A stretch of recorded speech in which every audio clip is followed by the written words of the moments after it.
Thanks again for staying with us. The president of the Historical Society of Nigeria, Professor Samuel Aghalino, has commended the federal government for reinstating history as a subject in the country's primary and junior secondary school curriculum. He added that the lack of history in any society leads to significant governmental problems. Some of the challenges we're having in our society could be brought to bear in national discourse, particularly saddened by the fact that by 2004 and 2005, history was mischievously yanked from the curriculum of schools, particularly because some people claim ignorantly that Nigeria was in a hurry to develop. And because we're in a hurry to develop, emphasis should be on STEM, science, technology, engineering, and mathematics. Please, which nation developed without history? Because there's history of everything. There's history of journalism. There's history of media studies. There's history of, just talk about it. And we feel that why we are here today as a nation is because we refuse to accept the fact that no nation can move to the next level without history. Without history, you are just like an orphan. Without history, people will tell you what you are not. Without history, there's no foundation for economic development and growth, because you must build on yesterday.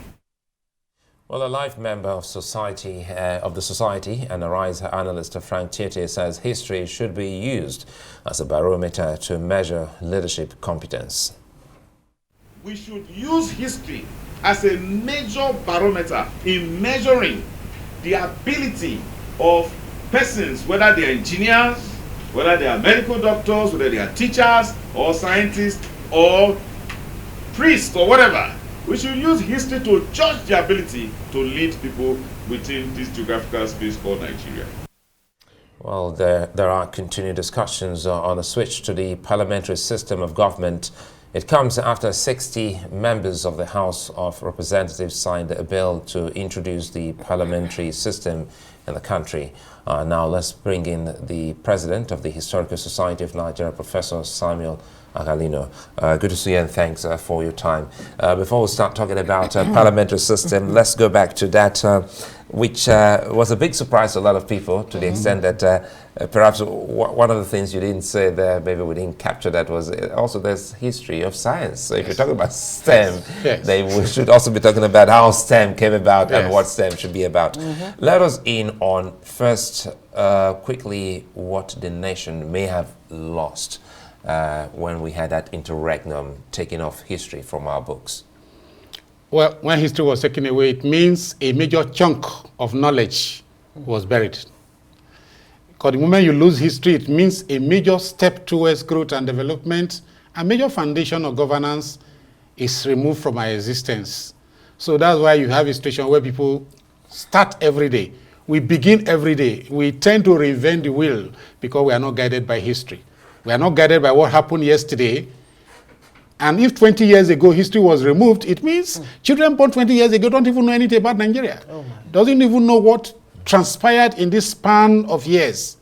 So we have a hybrid of Nigerians who are neither here nor there about their history. And it is tragic. And at the level of Historical Society of Nigeria, we are trying to reinvent and bring back history in such a way that it will be uniform, it will be relevant, it will be utilitarian. It will be used for nation building. History, essentially, the way we are going about it now, is for nation building. We are interested in bringing together what unites us. Nigeria has not always been these forces of disintegration that are somewhat obvious. It has never been like this before. But what we are doing now is to make sure that, look, at a point in time in our history, we have worked together to have a united nation and to form nationhood. So, now that we're bringing back history, how far back should we go? I mean, what is the plan? Where do we even start from to begin to teach, history again? Because, I mean, from what you've said, today's kids don't know Sundiata, they don't know Mansa Musa, they don't know Karnem Borno Empire. They don't know about all of those. How far back do we need to go? Well, the fundamental flaw with our initial curriculum in history is the tendency to study the history of the Soviet Union while we leave the history of the people of the Southwest. So we had alliance with UBEC and the Educational Research and Development Council, where we drew up a curriculum of history that is relevant for our people. So right now what we have tried to do, and we have put the text together, the society have put the text together to teach history from the ward level, as from the village level to the ward level, from the ward level to the local government, from the local government to the states, from the states to the zones, from the zones to the nation at large. Then we can now begin to look at the West African sub-region. From the West African sub-region, we go to Africa. From Africa, we look at the world. Charity, they say, begins at home. So we are interested in making sure that we know who we are. This artificial divide, we must begin to narrow it. That at a point in time in our history, we have worked together. We've traded together. People from northern Nigeria went to they navigated down to the Niger Delta to trade. Traders in the southeast went to the southwest to trade. There were areas of copious social concubinage, interaction, and integration. Nation building was in process, but it was given an arrested development when history was not a guide and a beacon to the process of nation building. So there'll be a lot of catching up. There's a lot of catching up to do, but we're up to the task because with the social media, with digital history, everything is going to be easy for us. Because what they cannot get from the test, we are putting them in a digital form. And we put it online, and everybody will be at home with it. Well, I'm happy that we're looking at that, specifically talking about digital history, because it's a pain that sometimes researchers like yourself going to some libraries can't find some of these materials because of the storage features they use in those places. It brings us to another aspect of our history, which some people, it looks so foggy to some when we talk about parliamentary system. And good thing you're here. And now the conversation is loud, and for anyone trying to explain it, needs to go back to history and mention that, look, this is what we were before now. So, what do you think when you listen to that argument, historically speaking, that you can gift to the Nigerians as to the pros or the cons of that system of government back then in Nigeria? And maybe why it was discarded? Like I stated earlier, we tend to believe as if whatever we say now is new because we are not guided by our history.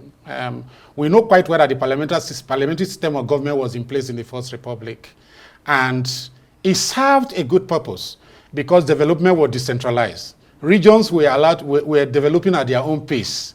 They had their resources. There was a fundamental episode in that, and that is the issue of resource control. In the parliamentary system of government, regions were controlling their resources. You have granite in the north. The period we're talking of pyramids, granite pyramids, and all of that. You have palm oil and the rubber in Bendel and parts of southern Nigeria. In the southwest, you have cocoa. And they were able to use these resources to develop their people. This was the period where universal basic education was in place, and the various regions were in competition. No region was allowed to wait for another region. There was nothing like say, okay, wait for me a little, I'm coming. We are educationally disadvantaged. So there was competition. Everybody was going at his own pace. They were developing, focusing on their core needs. Right. But it failed.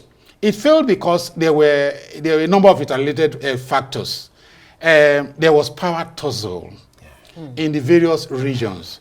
You have head of government, I had the head of states. You have the traditional rulers who were members of parliament. A lot of them, so the powers were not in the context of Africa that was just emerging from colonial rule. Power was too diffused to be articulately applied for good governance, because the people that were in power were still looking at that big man syndrome was so entrenched in the parliamentary system of government, because most of the ministers were, of course, taken from the legislature. Yeah. But you discover quite well, to me, it was good.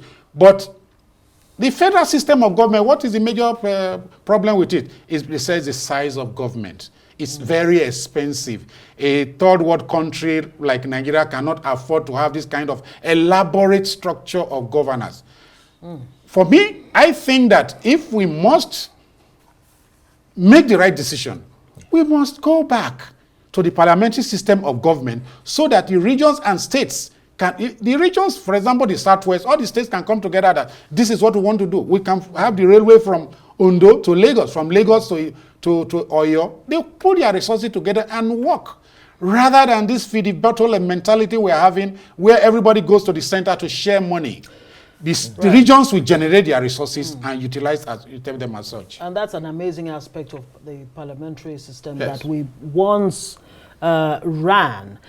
I mean, years after, can we really truly go back to that system without making some modifications in a way that will suit, you know, the progress that we're looking for without, you know, jeopardizing Nigeria's unity or even further strengthening it?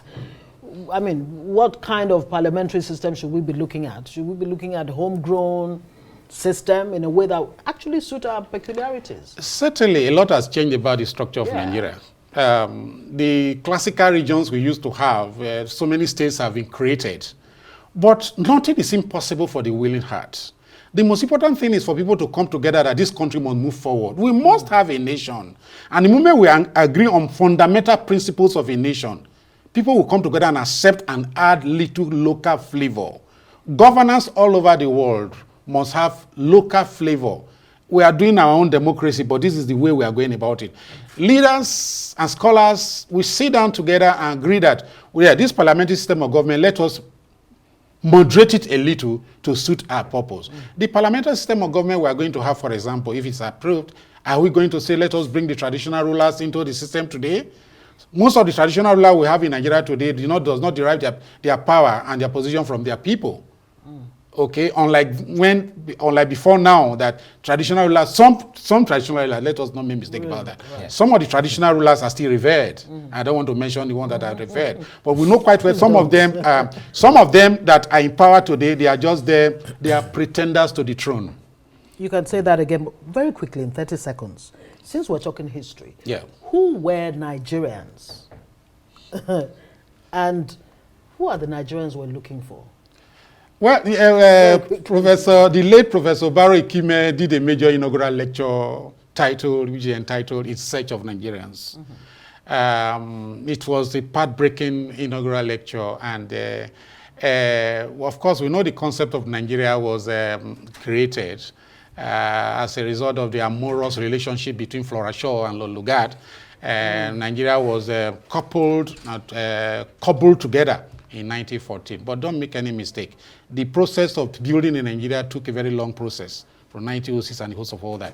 But the Nigeria is not the only country that was colonized, and other nations have been able to wedge themselves together. The Nigerians are the Hausas. The Nigerians are the Isoko people. The Nigerian people are the Ora people. The Nigerian people are the Abuja people and the Gbagi people. But first of all, we must agree, sit down and agree, because anytime we sit down to talk, we don't agree. And it's deliberate. We must agree that this is the nature of country we want to have for ourselves. Basic principles of nationhood. Absolutely. I agree with you totally.